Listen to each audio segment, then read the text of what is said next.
The story continues with Jungwon noticeably angsty from what she just heard. However, she gives Oh-young another chance to redeem himself by shrugging off what he just said. Unfortunately for her, even with a second chance, Oh-young doubles down and begins to insist that he wants to explode her, as he's the protein man. Nonetheless, he continues by begging her to go to a place where the two can quietly talk. As such, the duo end up heading towards another part of the restaurant. At this very moment, I looked at the drink for you sign, where it hit me that we are very much in cultured territory. Meanwhile, Oh-young realizes that with him thinking with his banana has once again led him to another sussy moment. Regardless, Oh-young corners Jungwon, but she begins to stutter in the face of such a young demon king. Now faced with the final confrontation with Armin's mom, he confirms to her that he is indeed a strange person. Regrettably for Oh-young, his delivery came out the wrong way, so he ends up scaring off Jungwon.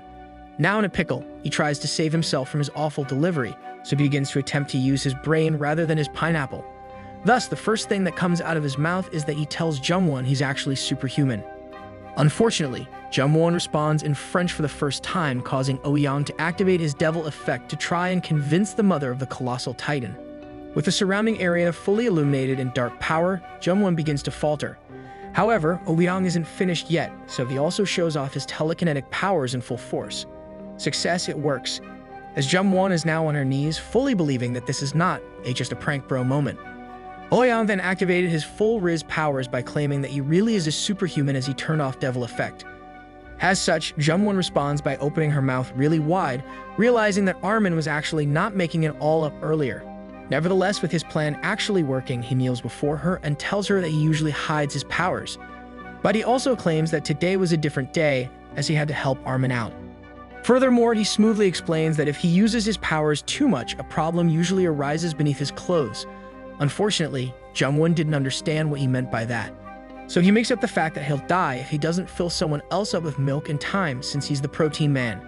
Now, noticing the shock left on her face, Oh-young doubles down again as if he just came from KFC, so he continues on by claiming that he used too much of his powers to save Armin today. So he's in big trouble. But since Jungwon is a nice lady, all she could get from the conversation is that he's apparently in an actual dire situation. Regardless, to sell the act fully, he begs even more than I do, when I want that final kill for that ace or penta. As such, Jungwon begins to seriously think about joining the dark side, as Oh-young actually did in fact save her son. However, she snaps out of her unconventional thoughts, only to begin apologizing to Oh-young without fully explaining why. Eventually, she musters up the courage to explain that she's married and she's just an old lady now, coupled with a large age gap. With what was just said, Oh-young begins to cry as nothing mattered, other than her large twin pyramids that has seemingly perked up. Suddenly, the turntables occur as Jungwon begins to look at Oh-young, like I do when I see chocolate. Jungwon then says that maybe she can help with other ways like using her hands, shape the dough.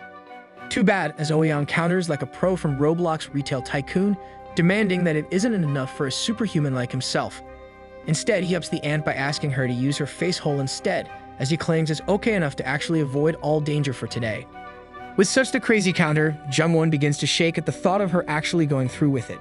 Nevertheless, Oh-young seemingly disappears as he awaited her response, only for Jungwon to realize that he's still here, as she notices his armor on the ground as he was using super speed. She then heard a voice telling her he's ready, so she begins to turn around. It was at this moment our editor had to go to the bathroom, as the scene progresses towards the climax of a cultured anime.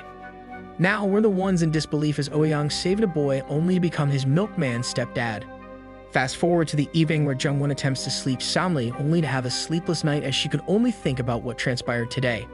However, she tries defending herself by telling herself that at least it was thick and sticky, like my snot when I'm sick. Eventually, she starts dwelling more on the side of what could have happened instead, causing her to fall over in a compromised position, with no one else around her.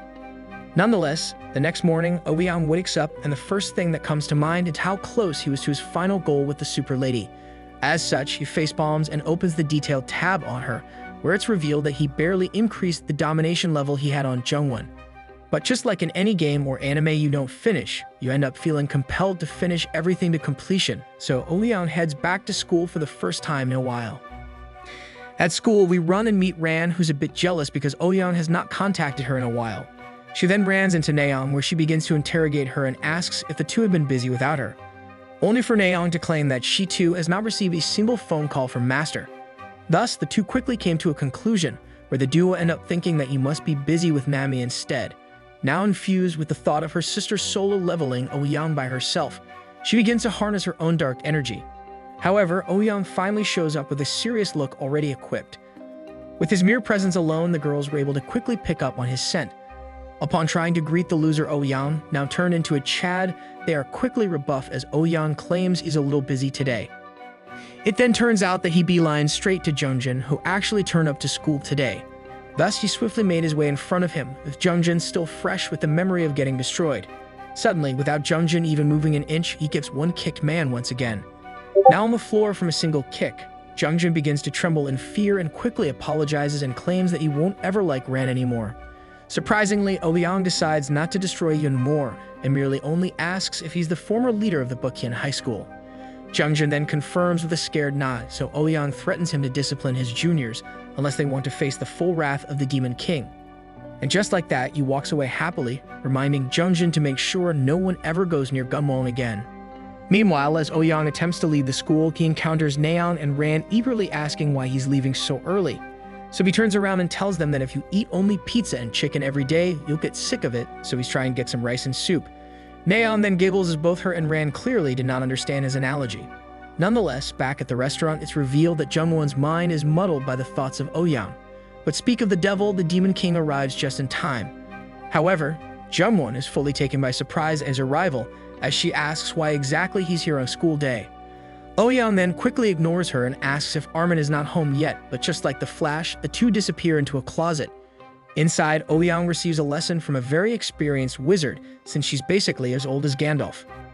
During the entire sussy ordeal, she begins being unable to breathe just like our editor when he sees these scenes, since they're breathtaking. Long story short, the timeless mom just age-diffed every other girl Ouyang has encountered before. Eventually, he was able to fully rock her boat without having to resort to the use of his own powers. As such, she returned the favor to the milkman, officially helping him get into the line of lineage for the 9 Titans. Suddenly, the two hear a knock on the door as Armin has finally arrived home. He follows up by asking if his mom is inside her room resting, so he actually catches her fully surprised at his arrival. Unfortunately for Jungwon though, our Demon King decides to push the limit even further, as the opportunity has finally come. Ouyang has decided to push her past the limit of no return, trying his best to cosplay an Elden Ring speedrunner, trying to defeat all bosses without getting hit once. As such, her indoor special voice begins to transform into the sound of a beast titan as Ouyang continues to besiege her with battering rams. Meanwhile, Armin begins to knock even harder, where he begins to look like he wants to transform into the colossal titan. Regardless, he proceeds to turn the knob on the door fully while continuing to shout for his mom behind the door. Fortunately for Jungwon, she's able to save the day by claiming that she's just changing right now, causing Armin to stop trying to open the door as he's not sussy like someone else. Thus, the two continue on as Armin heads back down to the main area, where he tells her to not worry about him and to take her sweet time. But since Armin is such a nice and considerate man, he also shouts back that he's going to the restaurant so he can open the shop up for them. Meanwhile, Ouyang continues on sieging with a battering ram, even though the walls have already been breached. In the end, he's able to increase his domination level to 40%, but another notification appeared, alerting him that her interest decreased by 10 due to his wicked deeds.